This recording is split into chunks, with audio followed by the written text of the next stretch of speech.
Bonjour les amis, bienvenue sur Tu joues quoi pour cette nouvelle vidéo spéciale pour cette semaine de TCG. Donc après Star Wars Unlimited et Lorcana, eh bien je vais vous parler de Altered. Altered, eh bien hop là, c'est ici. Altered, c'est le nouveau jeu, le nouveau TCG qui est sorti. C'est un jeu français, messieurs dames, et oui, c'est un jeu vraiment particulier puisque dans celui-ci, vous n'allez pas affronter un ennemi, vous n'allez pas devoir détruire votre ennemi ou détruire sa base. En fait, eh bien ici vous allez devoir faire rejoindre votre héros et votre compagnon. Donc ici à chaque fois vous allez avoir un héros et son compagnon et ils vont être à deux bouts d'une carte et vous allez devoir les faire se rencontrer sur la même case, se retrouver, et c'est comme ça que vous allez gagner la partie. Donc c'est vraiment très sympa, on est vraiment sur une gestion différente, vous avez des illustrations qui sont vraiment magnifiques, c'est un super jeu. En tout cas Altered, eh bien c'était issu d'une campagne de crowdfunding et maintenant c'est disponible donc chez Asmodée. Vous allez pouvoir trouver ça, d'ailleurs vous trouvez déjà ça partout dans toutes les bonnes boutiques, mais c'est compliqué d'en trouver parce que c'est un énorme succès. Donc Altered, on voit tout de suite comment ça fonctionne et puis donc je vous retrouverai dimanche pour mon avis sur ce jeu et sur tous les autres. Voilà, bonne vidéo, à plus tard.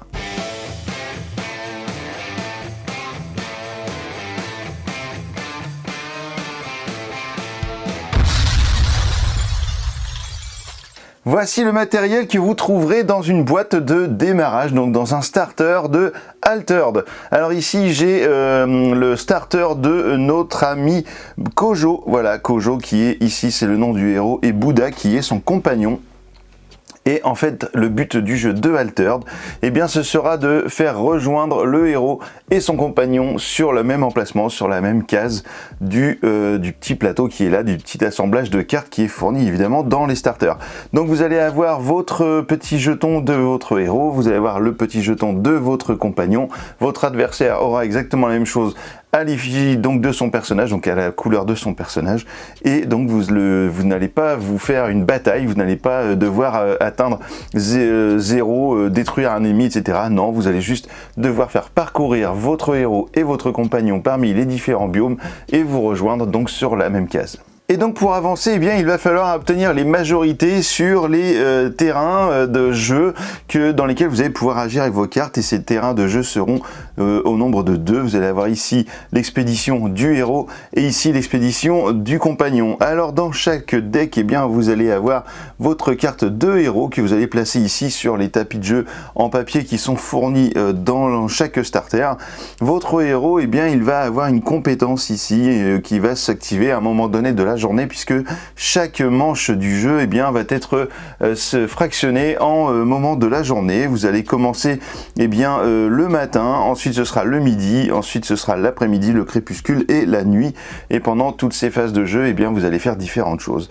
Donc vous allez avoir 3 types de cartes que vous allez pouvoir retrouver dans Altered. Vous allez avoir donc des personnages comme ici la videuse Bravos, et vous allez également avoir des sorts, et bien comme cette carte qui est juste ici, où vous allez encore avoir des repères. Donc des repères, ce sont des cartes permanentes qui vont aller à un endroit bien précis du jeu.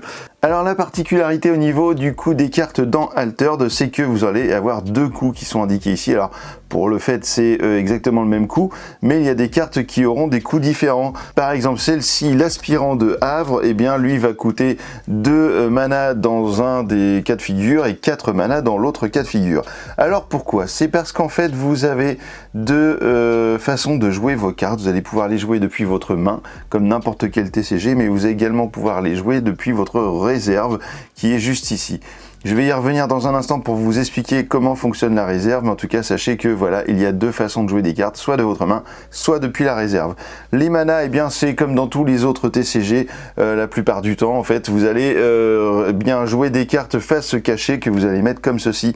Vous allez les additionner ici et vous allez les utiliser pour payer des coûts de cartes, donc les activer, les engager pour pouvoir payer des coûts de cartes. Alors lorsque vous allez jouer des cartes depuis votre main, vous allez payer la valeur qui est en bleu, comme ici 2, et lorsque vous allez jouer des cartes depuis la réserve, eh bien vous allez payer le coût qui est indiqué en rouge sur les cartes. Alors les cartes vont se présenter toujours de la même façon, en tout cas pour les personnages. Vous allez avoir donc leur nom, leur type de personnage et vous allez avoir une magnifique illustration. En haut à droite, vous aurez toujours le logo qui vous associe à votre peuple, donc là les Bravos. Et vous allez avoir sur le côté ici en haut des valeurs numériques pour les 3 biomes possibles dans le jeu qui sont les plaines, les montagnes et les lacs. Donc vous allez avoir une valeur de points. Et lorsque vous allez jouer votre carte, par exemple comme ici du côté des héros, lors de la phase de crépuscule, vous allez compter le nombre de points additionnés par rapport aux cartes que vous aurez jouées dans tel ou tel côté, donc soit le côté héros, soit le côté compagnon. Et si vous êtes supérieur, strictement supérieur dans une des valeurs à votre adversaire, vous allez pouvoir avancer à condition que le terrain vous le permette. Parce qu'au début, vous avez des terrains avec les 3 types de biomes qui sont valides sur ces 2 cartes là de chaque côté. Donc vous pouvez, si vous avez la stricte majorité sur l'un des 3, vous allez pouvoir avancer votre pion. Par contre attention, si vous avez la stricte majorité sur 2 des 3 critères, vous n'avancerez pas votre pion de 2 cases, vous n'avancerez votre pion que d'une case à chaque fois. Mais lors d'un crépuscule, vous pouvez très bien avoir le cas de figure où vous êtes majoritaire dans les héros et les compagnons, et donc avancer votre héros et votre compagnon sur le même tour. Et ensuite, vous allez avoir un pouvoir qui va s'appliquer de différentes manières. Lorsque vous avez la petite main comme ici, ça veut dire que ce pouvoir va s'appliquer à partir du moment où la carte va être jouée depuis votre main.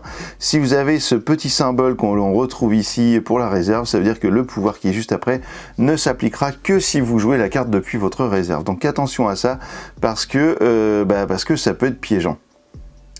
Et on retrouve également les QR codes. Donc les QR codes, en fait, ce sont une manière de pouvoir obtenir la propriété digitale donc de votre carte. Donc vous allez le scanner, l'intégrer à votre application, et donc vous allez comme ça enregistrer toute votre collection. Parce que vous avez dans Altered des cartes communes, vous avez des cartes rares. Alors les cartes rares, en fait, vous en avez déjà dans les packs de démarrage. Je vais essayer de vous en trouver une petite. Voilà, par exemple celle-ci, vous avez un petit diamant bleu là juste en haut au-dessus du personnage, donc ça c'est une carte rare.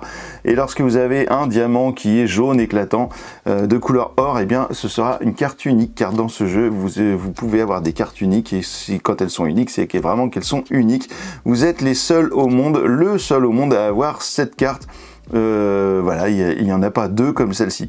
Donc en fait, qu'est-ce qui va changer par exemple sur une carte unique? Au lieu d'avoir un 4-4-4, peut-être que la unique elle aura un 5-4-4, pourquoi pas. Ou bien peut-être que le coup ici va changer, ou bien le pouvoir va changer. Bref, voilà, vous allez avoir des choses qui vont changer, qui vont du coup faire que votre carte sera unique au monde. Au passage, je vous le redirai plus tout à l'heure lorsque je vais vous parler de construction de deck, mais vous ne pouvez pas mettre autant de cartes rares ou de cartes uniques que vous le souhaitez dans un deck lorsque vous faites la construction de deck. Je vous dirai tout à l'heure, mais vous aurez un nombre limité pour ce type de cartes. Allez, on va voir un petit peu maintenant comment fonctionne Altered. Donc au début du jeu, vous allez prendre les 6 premières cartes de votre deck, vous placez votre deck ici sur la zone deck, vous allez regarder exactement vos 6 cartes, et vous allez devoir en sélectionner 3 qui vont aller se transformer ici en mana. Donc ça c'est une obligation. Les 3 premières cartes de 3 cartes parmi vos 6 cartes de départ vont aller dans la mana. Vous n'aurez plus que 3 cartes pour jouer. Donc comme dans tous les autres TCG, quelle est votre façon de choisir? Ça c'est vous que ça va regarder, mais vous savez que dès le premier tour vous allez avoir seulement 3 mana, donc ça sera un peu stupide de se séparer que des cartes qui ont 2 ou 3 mana pour ne laisser que des cartes fortes dans vos 3 mains de départ, puisque comme ça vous ne pourrez pas en jouer.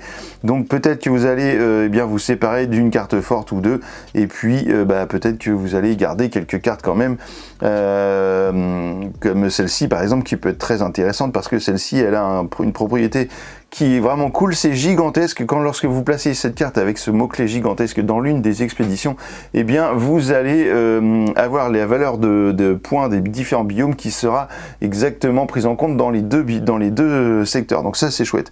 Donc celle-là je vais la garder. De toute façon je vais faire rapidement un truc, voilà, je me prends pas trop la tête à regarder. C'est juste pour vous montrer le fonctionnement du jeu. Donc ici j'ai déjà 3 manas pour jouer. Ça c'est ma main, donc je vais la mettre là pour l'instant, comme ça vous la voyez bien. Et donc maintenant on va passer à la phase de midi, puisqu'en fait vous n'allez pas jouer sur votre premier tour la phase du matin, mais seulement avant vous allez définir qui sera le premier joueur. Donc vous faites de la manière que vous voulez, mais ici vous avez un pion premier joueur, vous le prenez, et puis ce sera par exemple moi qui serai premier joueur. Alors dans Altered, vous avez donc ces différentes phases, et lorsque vous allez faire la phase du midi, eh bien vous allez appliquer tous les effets qui pourraient être appliqués à midi. Kojo, eh bien, a un effet qui s'applique à midi, c'est que à midi, si vous êtes le premier joueur, et là c'est le cas, créez un jeton compagnon 2/2 de Bouddha dans votre expédition compagnon. Alors qu'est-ce que c'est que ça? Eh bien comme dans d'autres TCG, vous avez certaines cartes, et là on les reconnaît par leur fond bleu, eh bien vous avez des cartes qui sont ce que l'on appelle des jetons, et suivant eh bien, les personnages, vous allez pouvoir en utiliser certains ou pas. Le jeton de Bravos, eh bien c'est celui-ci, puisqu'on retrouve le logo. Les autres jetons qui sont fournis dans le pack de démarrage seront faits pour eh bien, les autres personnages. Donc ici, je vais prendre mon jeton Bouddha et je vais le mettre du côté compagnon, puisque c'est ce qui est indiqué sur ma carte. Voilà, ça c'est le pouvoir de mon personnage. À chaque fois que je suis premier joueur, j'ai déjà une avance ici de 2 valeurs numériques sur chaque terrain, donc ça c'est déjà un bel avantage. Ensuite, on va arriver à la phase d'après-midi, et là c'est la phase pendant laquelle vous allez pouvoir eh bien, jouer en tour par tour des cartes ou faire des actions gratuites. Les actions gratuites, lesquelles sont-elles? Eh bien, c'est simplement le fait de pouvoir incliner une carte pour faire une action. Donc si par exemple vous avez votre héros qui demande à être incliné pour faire telle ou telle action, eh bien c'est le moment où vous allez pouvoir le faire. Ou bien si vous avez une carte avec un bandeau rouge comme ceci, eh bien avec le petit logo qui est juste devant, cela fait partie des actions gratuites, donc suivant ce qui est indiqué, eh bien, il va falloir le faire ou pas, c'est vous qui choisissez. Ici par exemple, si je fais cette action, le prochain personnage que je joue ce tour gagnera un boost. Alors un boost, qu'est-ce que c'est? C'est ces petits jetons là, voilà, qui ont une phase +1 et une phase +2 de l'autre côté, et ça va donner une valeur de +1 à chaque biome sur les cartes, donc ça c'est plutôt intéressant. Donc ici je vais donner une carte, un jeton boost à mon prochain personnage que je vais jouer, mais par contre il faudra que je sois défaussé depuis la réserve pour cela, donc je ne peux pas le faire sauf si ma carte était en réserve. Vous allez voir comment elles y vont en réserve, et à ce moment là je pourrais faire cette action gratuite. Alors ici avec mes 3 manas, eh bien je peux jouer soit cette carte qui est intéressante puisqu'elle a 4, 3, 4, soit celle-ci qui a que 2, 4, 2. Alors là, ce qui va me faire prendre une décision par rapport à ces cartes-là, c'est que justement, il y a une des 2 cartes que je ne pourrais pas mettre en réserve après ce tour. C'est celle-ci, parce qu'elle va gagner un jeton fugace. Alors les jetons fugaces, en fait, c'est ces petits jetons-là. Et si je la joue, eh bien, elle va gagner fugace. Ça veut dire qu'à la fin du tour, eh bien, elle va aller dans ma défausse. C'est là où je vous explique les histoires de réserve, c'est que si je joue par exemple cette carte, hop là, que je la mets de ce côté-là, eh bien je vais avoir 2, 4 et 2 en puissance, sauf qu'à la fin de la manche, quand on aura terminé cette manche, eh bien cette carte-là, au lieu d'aller dans la défausse, elle va venir ici en réserve. Et ça, c'est le gros avantage, c'est que le tour d'après, je pourrais très bien, si je paye le coût indiqué ici en rouge, je pourrais très bien la remettre en jeu, et là, à ce moment-là, elle gagnerait fugace. Et ça veut dire quoi? Ça veut dire que lorsque je la jouerai, eh bien, si elle a un jeton fugace, eh bien, je ne pourrai pas la remettre en réserve, elle ira dans ma défausse. Donc vous pouvez les rejouer une fois, sauf si vous avez un effet de carte qui vous demande d'enlever un jeton fugace par exemple, et là vous pourrez rejouer plusieurs fois. Alors je vais peut-être vous montrer, tiens, allez, je vous montre celle-ci. Je vais payer mes 3 manas. Et là, ce sera au tour de mon adversaire de jouer. Et si il a terminé, eh bien, ça va repasser à mon tour. Je n'ai plus rien de spécial à faire, puisque je n'ai plus de mana, je n'ai plus de cartes à jouer. Et c'est un petit peu chiant les tapis en papier, parce que ça bouge vachement. Et du coup, eh bien, je vais passer Voilà, et lorsque mon adversaire aura passé, eh bien on passera à la phase de crépuscule. La phase de crépuscule, eh bien on va comparer dans chaque secteur qui a la majorité absolue en fait, donc qui est strictement supérieure dans les différents biomes. Imaginons que le personnage qui est juste en face de moi, bah tiens, ait cette carte là, donc ce serait ici, mais vous n'allez pas la voir, je vais la mettre dans ce sens là. Imaginons que mon adversaire ait cette carte là et qu'on ait 2, 4, 2, et lui il a 0, 0 et 2, eh bien je vais avancer moi parce que j'ai la valeur strictement supérieure dans la montagne, donc mon jeton ici va avancer. Et pour le coup, je vais révéler quel sera le prochain terrain, puisque ça, vous allez les mélanger, ces trois cartes-là. Donc j'avance. Et mon adversaire, eh bien, lui, ne va pas avancer au niveau du logo des lacs, car il n'est pas strictement supérieur. Nous sommes à égalité, donc personne n'avance du côté des joueurs bleus.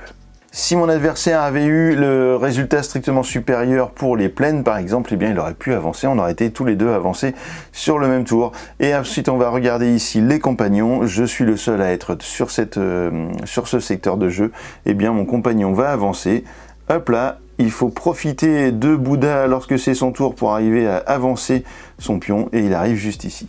Alors vous voyez déjà maintenant une chose, c'est que lorsque j'étais sur cette position, je me bagarrais pour les 3 biomes, donc j'avais la possibilité d'avoir la strictement supérieure sur les 3 biomes. Après, eh bien ça va se réduire, ici ce sera simplement sur le biome de l'eau et de la montagne, ici ce sera que sur les prairies, et donc il va falloir essayer de se battre. Donc l'idée c'est d'arriver à avoir la stricte majorité supérieure sur le biome qui nous intéresse, mais également ce qui est intéressant c'est de pouvoir bloquer l'adversaire en étant supérieur également sur ceux qui pourraient éventuellement l'intéresser. Donc voilà, c'est toute une histoire de dilemme, parfois peut-être que vous n'avez pas avancé mais que vous allez pouvoir bloquer votre adversaire. Donc ça, c'est ce qui fait la force de ce jeu. Vous allez pouvoir comboter à fond les ballons parce que vous allez vraiment avoir des techniques de dingue en termes de pose de cartes, etc., de gestion de main. C'est assez bluffant lorsque vous jouez contre des gens qui sont très forts à ce jeu-là, vous vous faites dézinguer. Et donc cette carte-ci va aller dans la réserve, elle ne prend pas Fugace pour l'instant parce qu'elle prendra Fugace lorsqu'elle reviendra en jeu sur une des expéditions. Et le Bouddha, eh bien, lui, va s'en aller ici, puisque là nous sommes arrivés à la phase de soir, donc les personnages vont en réserve, les jetons eh bien rentrent dans leur réserve également. On va garder simplement 2 cartes de la réserve et 2 cartes sur les repères, c'est-à-dire que si vous avez plus que 2 cartes à ce moment-là du jeu en réserve, eh bien vous allez devoir en garder seulement 2 parce que votre personnage vous indique que vous ne devez en avoir que 2. Et pour les repères également, si vous en avez plus que 2, eh bien vous allez devoir en défausser un, donc soit en prenant la place d'un qui reste, soit en défaussant celui qui était en trop. Et ensuite nous allons passer à la phase de matin que l'on n'avait pas encore vu parce que sur le premier tour on ne la jouait pas. Ici vous allez changer le pion premier joueur, donc hop, le pion premier joueur va aller vers l'autre joueur, je vais le mettre juste ici. Et vous allez ensuite redresser toutes vos cartes, toutes les cartes qui auront été engagées, elles sont redressées. Je vais ensuite piocher 2 cartes, voilà, hop, je prends 2 nouvelles cartes de mon deck. Et je vais mettre une carte en mana si je le souhaite, c'est-à-dire que c'est à ce moment-là que je vais pouvoir compléter mes ressources. Donc par exemple, je peux très bien mettre hop là, cette carte-là juste ici. Maintenant j'ai 4 mana et ça va augmenter comme ça au fur et à mesure du jeu. Voilà, c'est comme ça que vous allez jouer à Altered. Alors il y a quelques mots-clés et surtout il y a donc d'autres jetons. Vous avez le jeton ancré. Alors ancré, vous allez le mettre sur une carte que vous allez avoir par exemple en jeu, et lorsque arrivera la phase de nuit, ce personnage ne n'ira pas en réserve et simplement il perdra ancré lors du prochain tour, donc la carte va rester. Vous avez également le jeton endormi. Alors dans ce cas précis, au niveau du crépuscule, vous allez perdre vos valeurs, vos statistiques. Donc cette carte en gros va pas compter pour ses statistiques, mais par contre elle va rester et vous allez enlever le jeton et elle recomptera la fois d'après. Alors pour la création de decks, vous allez devoir créer des decks avec les mêmes symboles, c'est-à-dire que si vous jouez un héros Bravos, vous allez devoir jouer toutes vos cartes avec donc le logo des Bravos, et vous ne pourrez votre deck doit contenir un héros plus minimum 39 cartes supplémentaires, et parmi ces 39 cartes supplémentaires, vous ne pourrez pas avoir plus que 15 cartes rares et 3 cartes uniques. Voilà, donc ça c'est pour Altered. Vous avez donc à chaque fois une petite notice comme ça dépliante dans chaque boîte, et vous avez également une petite tablette avec les différents jetons que dont vous aurez besoin pour jouer une partie d'Altered. Vous allez également avoir des boîtes comme celle-ci, voilà, c'est des boîtes Game Genic qui sont très pratiques pour ranger vos decks, puisqu'ici vous avez un petit coffre, hein, c'est pareil que le principe que pour les boîtes qui sont vendues également pour Star Wars. Ici vous allez pouvoir ranger tous vos jetons dans ce petit coffre, et vous allez avoir votre boîte qui sera parfaitement fermée pour ranger votre deck, et ça arrive comme ça, hein, dans des petites boîtes comme ça, dans des cartons comme ça. Donc ça c'est Game Genic qui fait ça, et vous avez également la version Deluxe de cette boîte là. Donc ça, on est vraiment dans quelque chose de très luxueux pour le coup. Bon, ça coûte aussi un peu plus cher, on va pas se mentir non plus, et là vous allez avoir quelque chose qui est je sais pas si c'est du cuir, enfin c'est du synthétique sûrement, mais là vous avez quand même quelque chose de très classe. Hop là, avec une ouverture comme ça, là vous allez pouvoir mettre votre deck. Et regardez-moi ça, comme c'est beau. Et ici, vous allez avoir votre petit coffre pour mettre les jetons. C'est absolument magnifique. Voilà, et ça, c'est très classe, très luxueux. Et les cartes avec les sleeves, ça rentre. Et voilà. Donc ça, pour transporter votre deck, il sera bien protégé. Et ça a quand même du plus bel effet. L'effet sur une table. Voilà, donc ça c'est pour les petits accessoires. Vous avez également des tapis de jeu en néoprène, hein, des playmats en néoprène qui sont magnifiques également. Et puis voilà, écoutez, il ne nous reste plus qu'à regarder qu'est-ce qu'on peut trouver dans des boosters. J'enlève tout ça et puis je vous mets, on va dire, allez, 3-4 boosters. On va regarder un petit peu qu'est-ce qu'on va trouver là-dedans. Voilà, je vous ai préparé 3 petits boosters de 12 cartes, donc dans les displays vous avez 36 boosters de 12 cartes. Une petite chose de point de règle, lorsque vous avez terminé la partie, si vous rejoignez votre compagnon et votre héros, si vous êtes dans le même crépuscule à égalité, c'est-à-dire que vous regroupez votre compagnon et votre héros, pas forcément sur la même case, mais en même temps sur le board, vous allez jouer une unique et dernière manche. Alors unique, c'est pas vraiment vrai, mais une dernière manche, et vous allez donc ignorer tous les effets qui font reculer ou avancer tel ou tel compagnon ou héros adverse, mais par contre vous allez donc essayer d'avoir le maximum de critères où vous êtes supérieur à votre adversaire, parce que c'est celui qui aura le plus de critères, donc strictement supérieur dans les biomes par rapport à l'autre, qui va remporter la partie. Si jamais vous êtes toujours à égalité, vous allez recommencer. C'est pour ça que je vous disais que c'était pas forcément unique. Vous allez recommencer pour essayer de vous départager. Allez, on ouvre les boosters. Donc là, c'est parti. Alors, en fait, c'est mes premiers boosters de Altered. Voilà, j'ai 5 packs de démarrage de Altered, mais c'est mes premiers boosters. Alors, qu'est-ce qu'on va trouver? Ici, on a Traist et Rossum, voilà, qui sont des héros Axiom.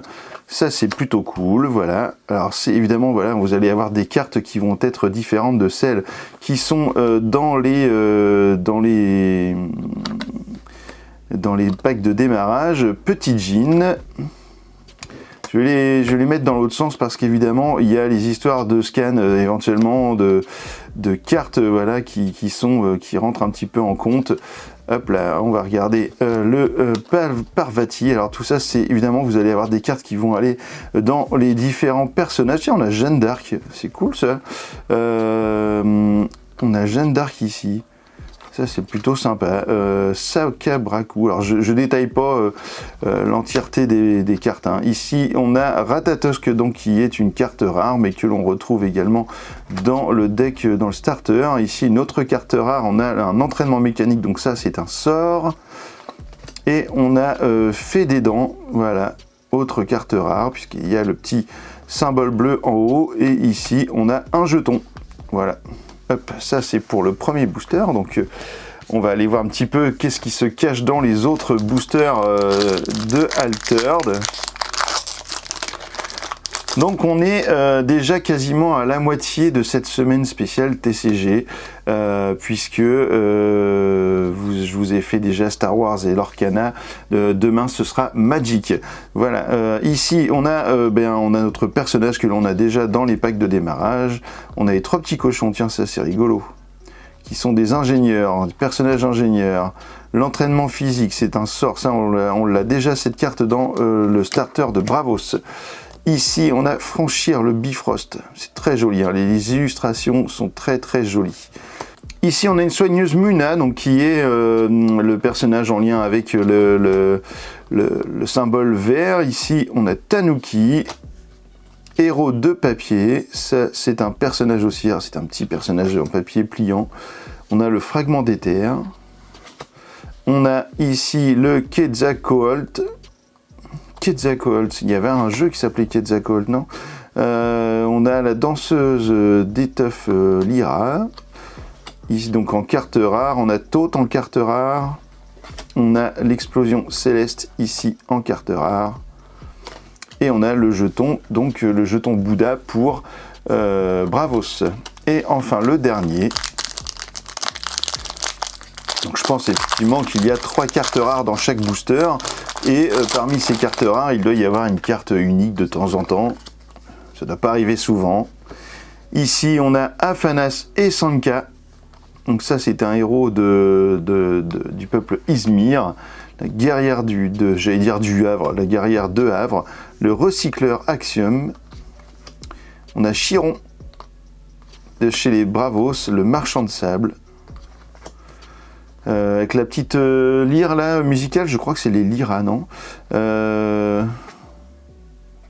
C'est pas marqué. Je crois que c'est pour les lyras. Adja. On a Hathor ici. Le mage danseur du Kadigir. C'est vrai que les cartes, hein, je me répète un peu, mais les cartes sont vraiment magnifiques. La prison de peinture, alors, je mets un peu mes doigts dessus, je suis désolé, hein, mais c'est pour les histoires de QR code, de propriété digitale. Oula, regardez-moi ça. Vous voyez le petit logo en dessous, là, le logo jaune? Eh ben ça, c'est une carte unique, les amis. Et qu'est-ce que c'est? Eh bien, c'est un élémentaire de Kélon. Et ben ça, c'est trop cool. Voilà, 3 boosters, et ben on a déjà une carte unique, voilà, qui arrive. Donc ça, c'est très très chouette. Donc ça, bravo. Trop trop bien. Hop là, je la cache tout de suite. Ici, on a un afflux de mana. Ça, je sais pas ce que c'est, puisque j'ai jamais vu cette carte. Et puis, la dernière rare, c'était le sommeil réparateur. Et ben voilà, très bien.